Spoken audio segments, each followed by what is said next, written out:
നമസ്കാരം. മികച്ച ജോലിയും നല്ല വരുമാനവും ലക്ഷ്യം വെച്ച് നിരവധി ആളുകളാണ് വിദേശ രാജ്യങ്ങളിലേക്ക് പോകുന്നത്.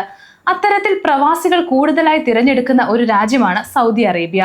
ഇന്ത്യയിൽ നിന്നും നിരവധി ആളുകളാണ് സൗദി അറേബ്യയുടെ പല ഭാഗങ്ങളിൽ ജോലി ചെയ്യുന്നത്. അതിൽ കൂടുതൽ ആളുകളും ആരോഗ്യ മേഖലയിലാണ് ജോലി ചെയ്യുന്നത്. സൗദിയുടെ ആരോഗ്യ മേഖലകളിൽ ജോലി ചെയ്യുന്നവർക്ക് മികച്ച ഒരു വരുമാനം തന്നെ ലഭിക്കുന്നുണ്ട്. വിഷൻ 2030 ഭാഗമായി സൗദിയുടെ തൊഴിൽ വിപണിയിൽ നിരവധി മാറ്റങ്ങൾ കൊണ്ടുവരുന്നുണ്ട്. ഈ മാറ്റങ്ങൾ സൗദിയുടെ സാമ്പത്തികത്തെയും തൊഴിൽ മേഖലയും വളർത്താൻ സഹായിക്കുന്നവയാണ്. എന്നാൽ പ്രവാസികൾക്ക് തിരിച്ചടി നൽകുന്ന ഒരു വാർത്ത കൂടി സൗദി അറേബ്യയിൽ നിന്നും വരുന്നുണ്ട്. സൗദി അറേബ്യയുടെ ആരോഗ്യ മേഖലയിൽ സ്വദേശീവൽക്കരണം കൂടുതൽ ശക്തമാക്കുന്നു. ഏകദേശം 85% വരെ സ്വദേശീവൽക്കരണം കൊണ്ടുവരാൻ സൗദി ഒരുങ്ങുന്നു എന്നാണ് റിപ്പോർട്ടുകൾ.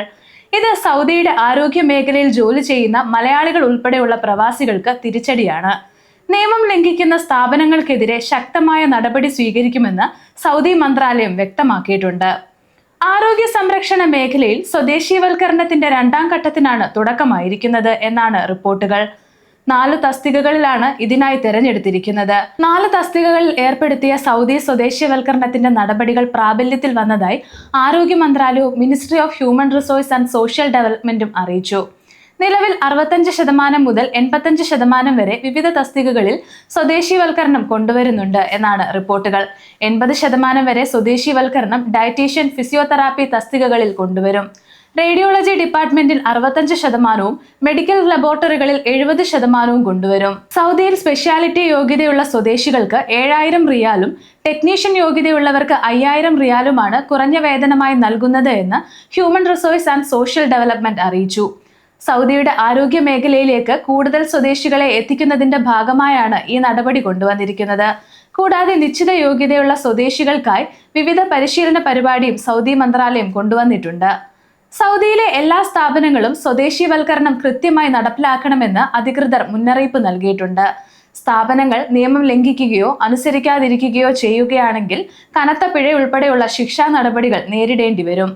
കമ്പനികൾ നിയമം പാലിക്കുന്നുണ്ടെന്ന് ഉറപ്പാക്കാൻ പരിശോധനയും മന്ത്രാലയം ശക്തമാക്കുമെന്ന് അറിയിച്ചിട്ടുണ്ട്. മന്ത്രാലയത്തിന്റെ നിർദ്ദേശപ്രകാരം സ്വദേശീവൽക്കരണം കൃത്യമായി നടപ്പിലാക്കുന്ന സ്ഥാപനങ്ങൾക്ക് കൃത്യമായ പിന്തുണയും സൗകര്യങ്ങളും നൽകുമെന്നും അറിയിച്ചിട്ടുണ്ട്. സൗദിയുടെ ഈ നടപടികൾ ആരോഗ്യ മേഖലയിൽ പ്രവർത്തിക്കുന്ന മലയാളികൾ ഉൾപ്പെടെയുള്ള നിരവധി പ്രവാസികൾക്ക് ജോലി നഷ്ടമാകാൻ സാധ്യതയുണ്ട്. ഫിസിയോതെറാപ്പി, ലബോറട്ടറി മേഖലയിലടക്കം നിരവധി വിദേശി വനിതകൾ ഈ മേഖലകളിൽ ജോലി ചെയ്യുന്നുണ്ട്. പ്രവാസി തൊഴിലാളികളെ ആശ്രയിക്കുന്നത് കുറയ്ക്കുന്നതിനും പ്രാദേശിക വൈദഗ്ധ്യം ഉയർത്തിക്കൊണ്ടുവരാനും സൗദിയിൽ ഏറ്റവും കൂടുതൽ ആളുകൾ ജോലി ചെയ്യുന്നതും ആശ്രയിക്കുന്നതുമായ ആശുപത്രികൾ, ക്ലിനിക്കുകൾ, ഡയഗ്നോസ്റ്റിക് സെന്ററുകൾ എന്നിവയിൽ ഉടനീളം സൗദി പ്രൊഫഷണലുകൾക്ക് വ്യക്തമായ കരിയർ ഓപ്ഷനുകൾ തുറന്നു കൊടുക്കുക എന്ന ലക്ഷ്യത്തോടെയാണ് ഈ നടപടികൾ രൂപകൽപ്പന ചെയ്തിരിക്കുന്നത്. കൂടാതെ ലോകോത്തര നിലവാരത്തിലേക്ക് പ്രാദേശികമായി ശാക്തീകരിക്കപ്പെട്ട ഒരു തൊഴിൽ ശക്തി വളർത്തുക എന്നും ലക്ഷ്യം വെക്കുന്നുണ്ട്. സൗദി സ്വദേശീവൽക്കരണം വരുന്നതോടെ നിരവധി ആളുകളുടെ ജോലി നഷ്ടപ്പെടാൻ സാധ്യതയുണ്ടെന്നാണ് റിപ്പോർട്ടുകൾ.